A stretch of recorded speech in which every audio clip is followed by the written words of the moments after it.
Yang kedua, cara mencintai Rasulullah adalah apabila disebut nama Nabi maka dijawab sallallahu alaihi wasallam. Niki berdasarkan hadis riwayat niki. Kanjeng Nabi niku nate ajeng minggah teng mimbar ngoten. Langkah pertama Rasulullah mengatakan amin. Langkah kedua amin. Langkah ketiga amin. Terus para sahabat niku heran, Kanjeng Nabi kok bola-bali muni amin iki napa sakjane. Kemudian begitu di atas mimbar Nabi mengatakan, kenapa aku mengatakan amin, kata Rasulullah, sebab tadi Jibril membisikkan di telingaku, ya Rasulullah, ya Rasulullah, seandainya Ramadan hampir berlalu, Ramadan ini meh entek, ada di antara hamba-hambamu, ada di antara umatmu ini yang tidak diampuni dosanya oleh Allah, maka dia termasuk orang yang celaka. Maka Nabi menjawab amin. Ini yang pertama. Yang kedua, apabila ada di antara umatmu yang orang tuanya masih hidup kok ngantek kiambake mlebu neraka, maka celaka orang itu. Niku maksudnya misalnya kula sing di wong tua kok nganti kula mlebu neraka, berarti kula celaka. Berarti enten masalah dalam birrul walidain. Berbakti kepada orang tua. Berarti enten masalah. Mantan. Dan nek jenengan sing pun gadah pun mboten gadah wong tua pripun, apa baktinya? Bisa. Bisa kan? Satu, mendoakan. Ini hadisnya sokai. Yang kedua, meneruskan kebaikan orang tua. Tiga, silaturahim tenggen sedulur-sedulur atau sahabat-sahabat orang tua kita dulu. Nek dewi ngertos. Bahkan ada satu riwayat hadis yang mengatakan jika ada seorang anak nyambung silaturahim kepada sahabat orang tuanya, maka dalam perjalanan niku kiambae dilindungi kalih malaikat. Nah ning masalah dhewe cok mboten mesti ngerti bapakne dhewe koncone sapa wae ngoten lho. Nggih to? Padahal ternyata itu bagian dari sunnah Nabi. Wah, indah sekali kalau bisa disambung ngoten. Ngoten. Lalu yang ketiga, kenapa Jibril mengatakan amin? Karena malaikat wau berbisik kepada Rasulullah, ya Rasulullah, seandainya ada di antara hambamu ketika disebut namamu mereka tidak menjawab sallallahu alaihi wasallam, maka termasuk kelompok orang yang rugi. Sepele kan? Nggih, Bapak Ibu, hanya mengucapkan sallallahu alaihi wasallam. Ning niki nek mboten dibiasakan nggih refleksnya mboten metu. Boleh enggak kalau saya sebut Pak Kiai Samsuri radhiyallahu an? Boleh enggak? Boleh mboten Bapak Ibu? Boleh. Karena artinya semoga Allah meridhoinya, ndak apa-apa. Nenek disebut Pak Kiai Samsuri sallallahu alaihi wasallam niku ora oleh. Niku mangke dikira nabi ke-26. Kan mboten kepenak. Nah, jadi jamaah simple hanya dengan menjawab sallallahu alaihi wasallam. Tapi nek Muhammad Zuhron mboten sah. Niki ampun disebut almarhum atau Allahu yarham, dereng kok. Maka menjawab sallallahu alaihi wasallam. Nah, itu cara mencintai sunnah Rasul. Yang ketiga, cara mencintai Rasulullah. Yang ketiga, cara mencintai Rasulullah Muhammad sallallahu alaihi wasallam adalah dengan cara mengamalkan sunnah-sunnahnya. Lah terus pripun kan sunnah niku akeh banget. Lah iya. Nggih teko digoleki sing mampu. Sing mampu rumiyin. Wah, kalau semuanya ndak mungkin. Yang mampu dulu. Contoh ngeten. Nabi lah nanti ngendika ngeten. At-tahuru syatrul iman. Kebersihan itu sebagian dari iman. Pertanyaane, kira-kira WC nggon jenengan kalih hotel niku resik pundi? Sing apal dalile kebersihan sebagian dari iman niku jenengan napa hotel? Tapi Pak, dari situ saja kelihatan, nggih mboten? Dewi mengaku sunnah, tapi kadang-kadang tidak menjalankan sunnah, menggen urusan kebersihan. Padahal rapi bersih itu bagian dari sunnah Nabi. Tapi jawab, ming saking riku mawon mboten satu-satu. Sudah membuktikan sebenarnya kita ini mencintai Kanjeng Nabi napa mboten. Dari situ saja. Niku contoh malih.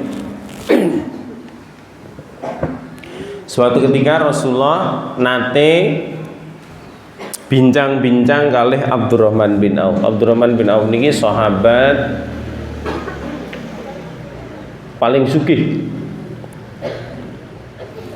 Bahkan ketika beliau hijrah bersama Nabi lalu diterima teng Madinah kalih kaum Ansor, beliau ditawari, Mas Abdurrahman, aku di omah loro jenengan siji,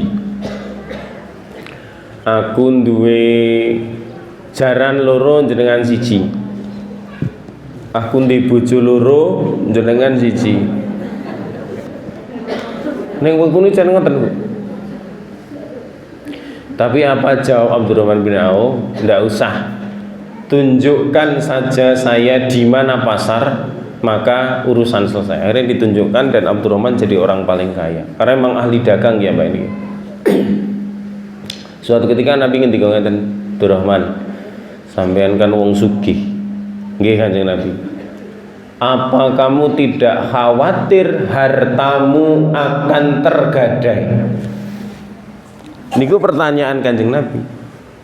Lalu jawaban Abdurrahman, kersane mboten tergadai terus pripun Kanjeng Nabi? Maka Nabi menjawab, sumbangkan hartamu untuk kepentingan jalan Allah, maka insya Allah kamu selamat. Jadi nek pondok kayak gawe masjid kok nganti rada dadi, berarti jenengan tidak sunnah Nabi. Understand? Ini kok kita harus ngunyi, ya lu rada khawatir gitu. Sama panenane kelong. Dadi nek masjid cepat jadi berarti semakin nyunah. Nek suwe ra dadi berarti jenengan tidak nyunah. Ngoten. Dadi mending anu Bapak Ibu kepeksa mlebu surga daripada sukarela masuk neraka. Ngoten mawon. Bar niki kondur saking kula sepuh sing di motor serahke teng pondok. Serahke Pak Kiai Samsuri ben go mbangun masjid. Sing duwe mobil, mobile serahke. Sing duwe panenan, panenane serahke. Sing duwe bojo niku deleh pasar mau niku lho nggih. Iya, makin cepat berarti makin nyunah Nabi. Itu contoh saja. Makanya kata contoh liane. Jadi mengamalkan sunnah-sunnah Nabi. Tidak hanya urusan ibadah saja sunnah niku, nggih ibadah nggih bener, duha, tahajud, terus napa rawatib itu betul, itu sunnah. Tapi sunnah tidak hanya menyangkut wilayah ibadah, tapi tenggih-nggen muamalah juga iya dan lebih luas di dalam perkara-perkara muamalah, dan itu mestinya juga diamalkan karena itu bagian dari sunnah Nabi. Ngoten. Nek wae kan contone dahar. Coba sunnah Nabi ketika beliau siram pripun, ketika beliau tidur pripun, ketika beliau niku jagongan pripun, kan ada semua itu contohnya dari Nabi. Bahkan Rasulullah niku jamaah nate nopo memberikan contoh yang niki nek ditiru awak dhewe kita ra iso. Pas jagongan kali sahabat ngoten, tiba-tiba ada seorang perempuan cantik datang, terus beto nopo wedang susu diserahkan kepada Rasulullah. Melihat niku dari belakang niku ono lawang dibanting, duer, sampai para sahabat niku kaget. Lalu para sahabat itu bertanya, Rasulullah, napa nika? Kanjeng Nabi menjawab, itu Aisyah. Aisyah kenapa? Aisyah sedang cemburu. Cobi Pak, nek jenengan sing banting lawang garwane jenengan, kira-kira pripun? Pas enten tamu tuh. Ini mesti tamu nih lunga jenengan perang Brontoyuda tenan toh. Tapi Nabi tidak sesederhana itu. Contoh lain, datang itu juga sunnah. Bagaimana sunnah dalam rumah tangga? Contoh lain, ini perempuan cantik lagi datang ke Rasulullah. Ya Rasulullah, mbok kula dinikahi. Masya Allah. Pun enten sing marani jenengan dereng Pak. Kula yakin ora. Wong siji wae jane kepeksa kok malah ana sik mara. Tapi Nabi kemudian diam, tidak menjawab. Ketika Nabi mendel mawon niku mau, terus enten sing jawel Nabi saking wingking, "Ya Rasul, nek misale niku nggih kula mawon pripun?" Lalu Nabi mengatakan, "Mbak, purun mboten kali niki, purun. Kalau itu kehendak Nabi ndak apa-apa." Akhirnya dinikahkan. Nah, jadi Nabi poligami niku mboten kok Nabi pengen, lah nek pengen mesti golek sing enom ayu nggih no? Karena apapun yang diucapkan Nabi, sahabat pasti mengiyakan. Ada seorang sahabat namanya Sa'ad Al-Aswad. Jenenge wae Al-Aswad, si hitam kelam. Wireng tungteng. Dadi nek wong ngene kok nek mringis mengke tok untune tok niku. Sahabat niku. Kaya tunggak kobong dikai kupluk nih lah. Suatu saat gandulan lawang ngoten niku jamaah. Jadi gandulan lawang itu dalam tradisi Arab niku kan berarti pengen di bojo.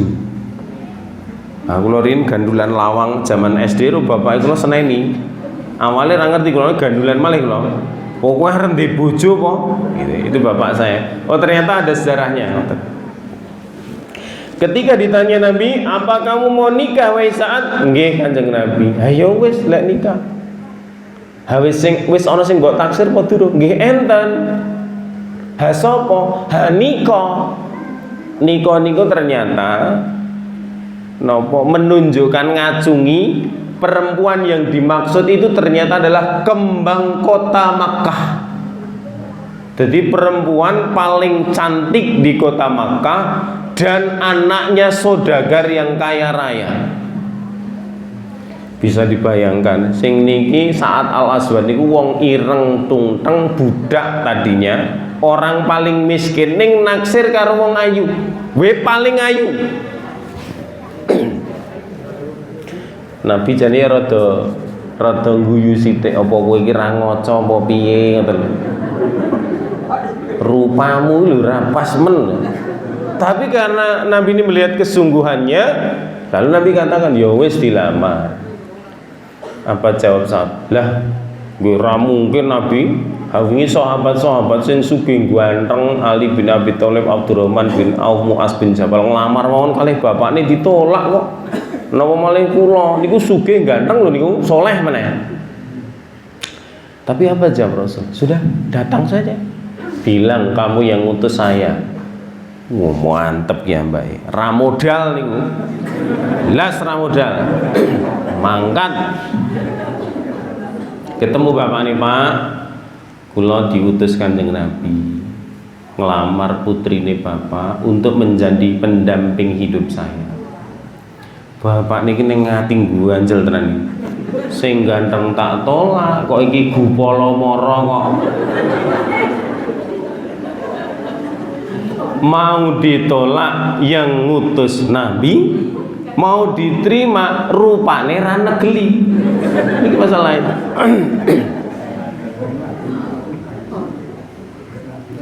Jadi bapak ini ora iso nyauri. Mendel mawon. Akhirnya dari balik tirai itu anaknya yang menjawab, wahai ayah, kalau itu memang utusan Rasulullah, maka dia adalah imam terbaik buatku. Masya Allah.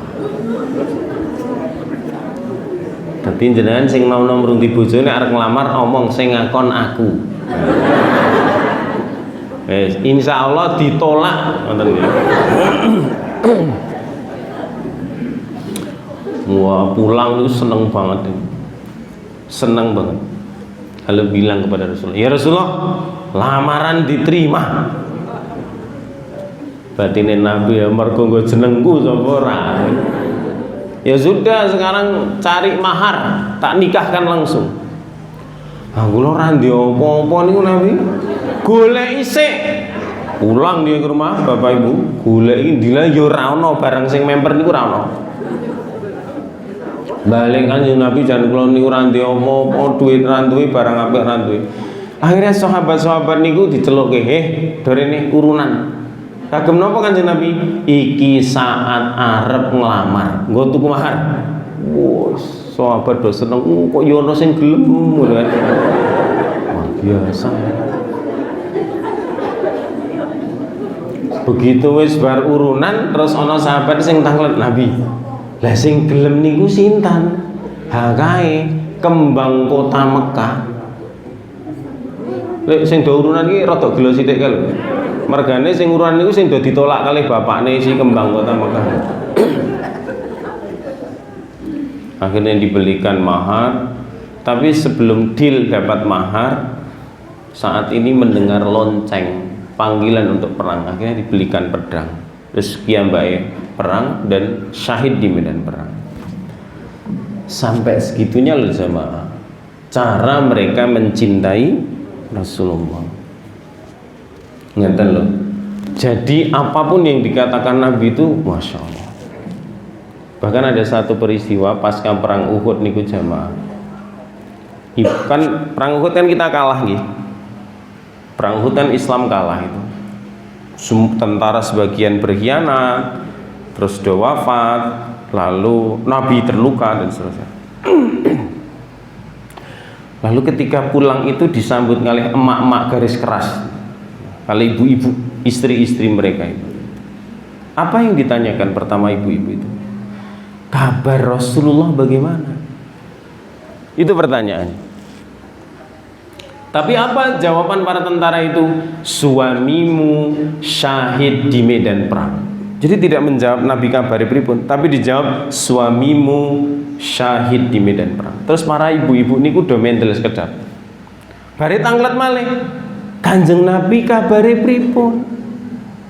Dijawab lagi, anakmu syahid di medan perang. Mboten kok piye-piye, mental sekedap, tanya lagi, terus kabare Nabi ki piye?